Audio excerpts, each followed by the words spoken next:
Hello everyone, welcome to our pre-calculus lesson. This is lesson 28, Inequalities involving quadratic functions part 2 and applications of quadratic inequality, which is just the extension of our previous class. So this is from the same section.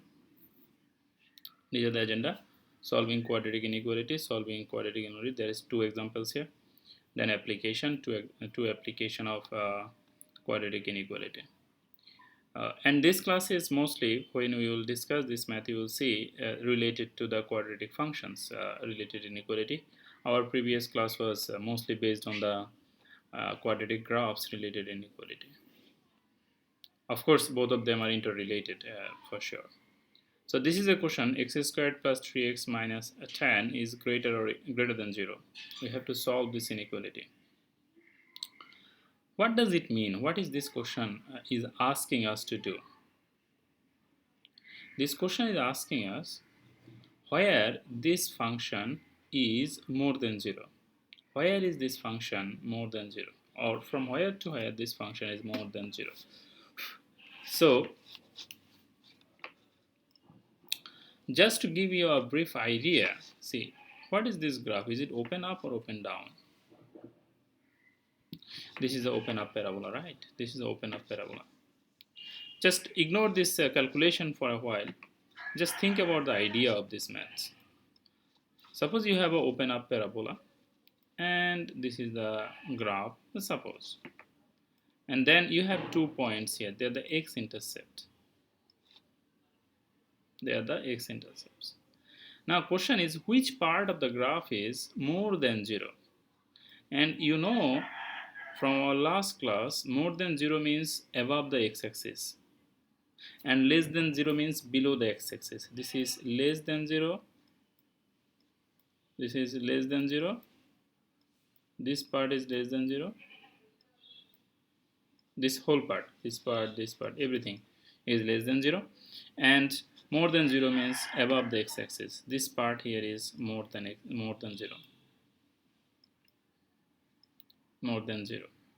So you see, from this point, and since the graph is going to the infinity, and we are talking about the x line, so from this point to this side, that means from this point to up until the infinity, negative infinity this side, and from this point to up until the positive infinity, this side is positive infinity, the entire graph is more than 0 from this point to this side, and from this point to this side is more than 0. But the same question, suppose if they ask this question, which part of this graph is less than 0? Then answer will be from this point to this point, this part of the graph is less than 0. Now if this is, suppose this is minus 5, this is minus 5, and this is, let's say, 2, then for this question less than 0, answer will be from minus 5 to 2. And for the previous question, for this question answer will be 2 to plus infinity, minus 5 to minus infinity. That is more than 0, more than 0, more than 0. So this is the idea. Now you see, once you have the idea, the math is not difficult. Math is very easy. That means just only you need to find out the x-intercepts for the given function. And how do we find out the x-intercepts? We consider this function equals to 0. Now we are doing this math.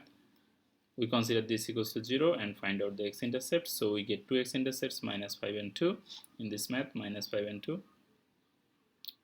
So, and the question asked us about greater than 0, about greater than 0. Question is this. So that means from 2 to plus infinity, this is the answer, and minus 5 to minus infinity, that is the answer. So you will have to find out the middle term factoring and find out the x-intercepts. If factoring is not possible, the rule is same always. We have to use the quadratic formula in that case. The proof of this math is this one. See, this is the graph of this function. So from this plus 2 to plus infinity, minus 5 to minus infinity. Hey, did you write minus 5 there? Yeah. So minus 5 to minus infinity, they are the solution of this problem. This is the verification by using the graph. This is another math. slightly different in type. See, 2 into 2x squared minus 3x is greater than minus 9. So this is the question.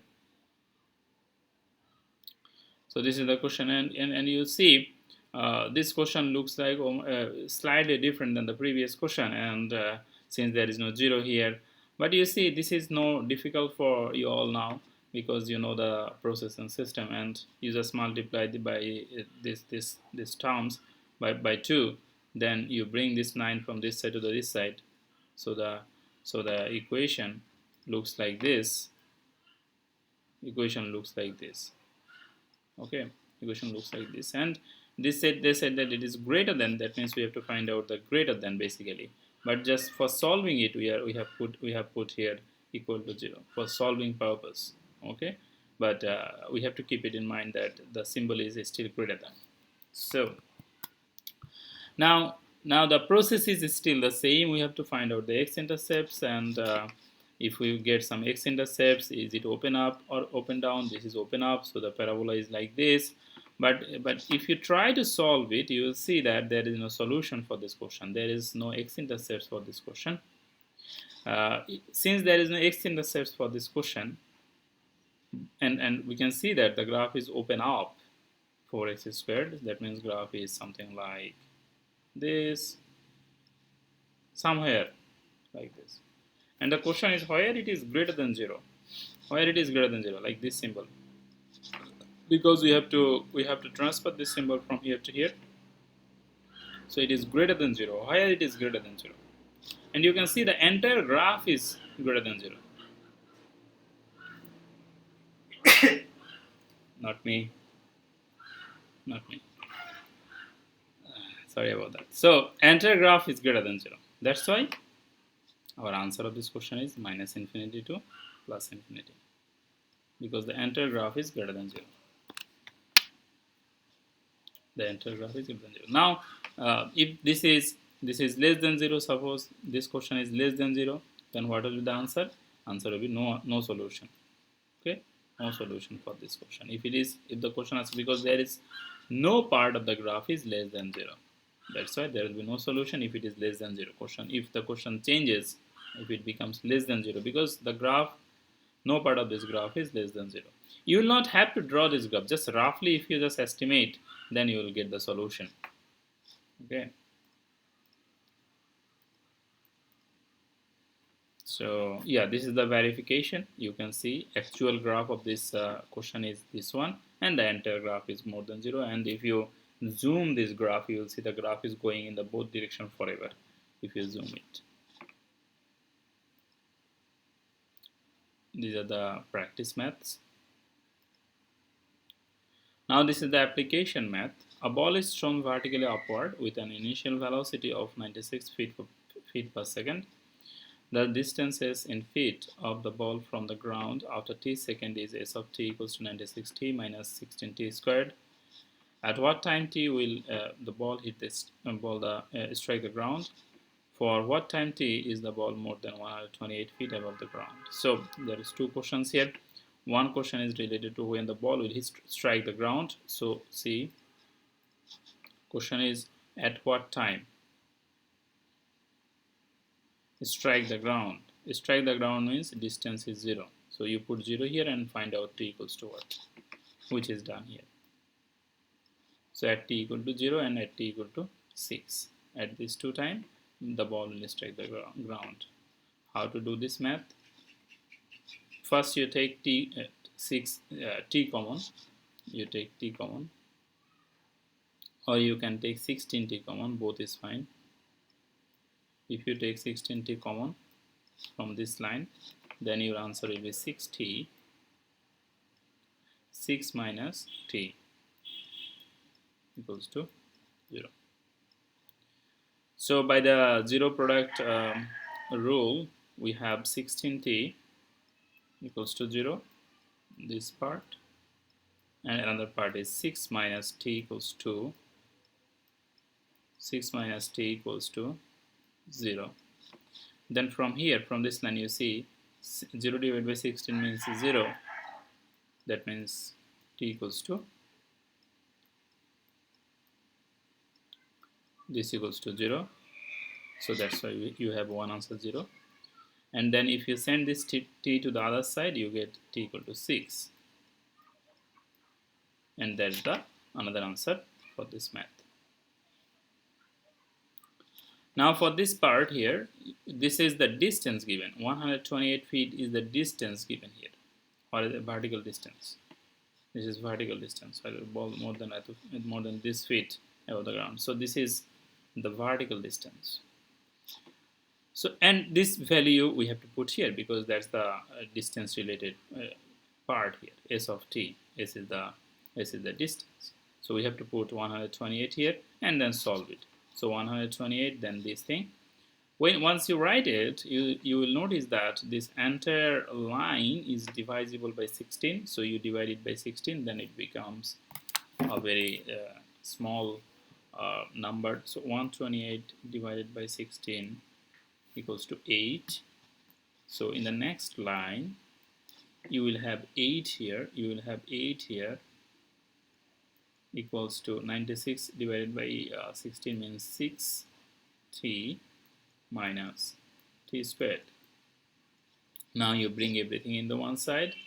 T squared minus 6t plus 8 equals to 0. And from here you will do the middle term factoring, which is super easy here because you see this is 8, just a small number. 4 into 2 equals to 8, and 4 minus 2 means minus 6. So that's why 4 and 2 is the solution from this line. Okay, from this is middle term factoring is possible here. In any math, if you see middle term factoring is not possible, then what we will do? We will do the quadratic functions. We will use the quadratic functions in that case. We have another math, similar type, another math, this one. This math is related to the quadratic, similar kind of thing. This is also related to quadratic functions. So this is the quadratic function. Question is, at what price P revenue is 0? This is the revenue. This is price P is P. Price is P here. P is here, P. So at what price P is price is P, the revenue is 0. For what range of prices will revenue exceed this value? So first of all, as usual, since the revenue is 0, so we have to put 0 here and find out P equals to what, since the revenue is 0. And it is done here. Similar kind of math. We just solve it. If we put this equals to 0, then take P common from here, then you will see that one answer is 0, another answer is 3800. Now the next question is, for what value the revenue exceeds? So we have to put the value here. We have to put the value. This value we have to put here and find out the P equals to what, which is done here. This plus this equals to this, and then you just multiply in the left and right side by the 2, so that we do not have a fraction, by minus 2, so that we do not have a fraction in the both side. Then you bring both of them in the one side, all of them in one side, then find out the intercepts, x-intercepts, by using minus b by using the quadratic function or middle term factoring, whichever you prefer. Both way you will get the solution. So this 2 is the value for this B number question. What does it mean, this question? What does it mean? For what range of prices will the revenue exceed this? Let me show you slightly about this question. So if we try to draw this graph, if you try to draw this graph, this is C, this is a minus, right? Minus P squared. Minus P squared means this is open down parabola. So something like this. It will go in the both direction if we continue. So first question was, what price P revenue is 0? This side is revenue, and this side is P, price P. So you see, revenue is 0 at this value and at this value. This is the two value. P equal to 0 and P equals to this. Revenue is 0 in these two places. Now this is the value 100. This is 1200,000 revenue. Where is this 1200,000 revenue? Where we will have more than this thing. So what does it mean? It means actually price 800 and price 3000. It means, let's say price 800 is here and price 3000 is somewhat here, because this value is 3800, this value is 3800, this value is 3800. So this value must be somewhat like this value, 3000, and this is 800. And if you draw two lines here, then you will notice that you will get a box, nice little box here. So it's it has to be somewhat here, this value, because they will actually match if we draw it correctly. So their question is when it will exceed. It means this.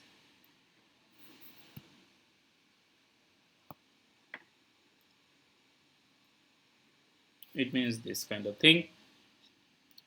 The revenue is this side, upper side, and there in this space revenue is exceeding more than 1200,000, and this value is here, this value is here, this is the 1200, this is the 1200,000, this is the 1200,000.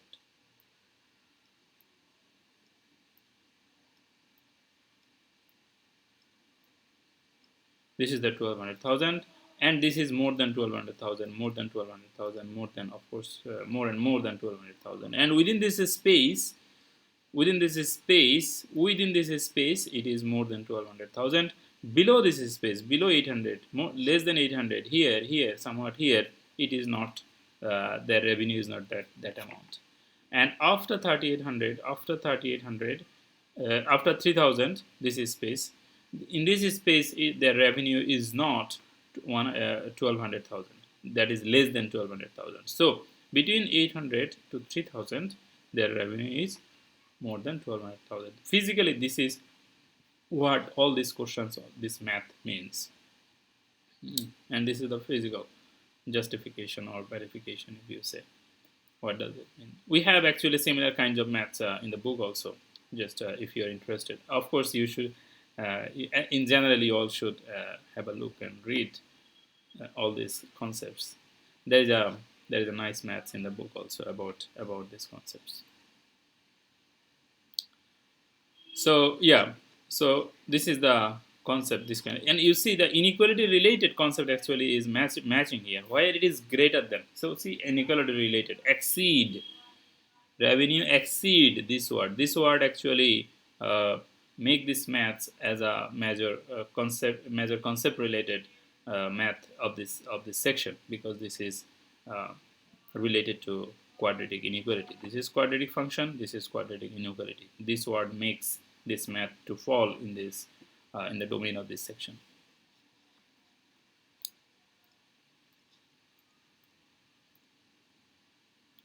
Then these are the practice maths related to this application maths. This is the practice work, and that's all for today's class. Thank you all. Thank you very much. Have a good day and see you all in the class. Bye bye.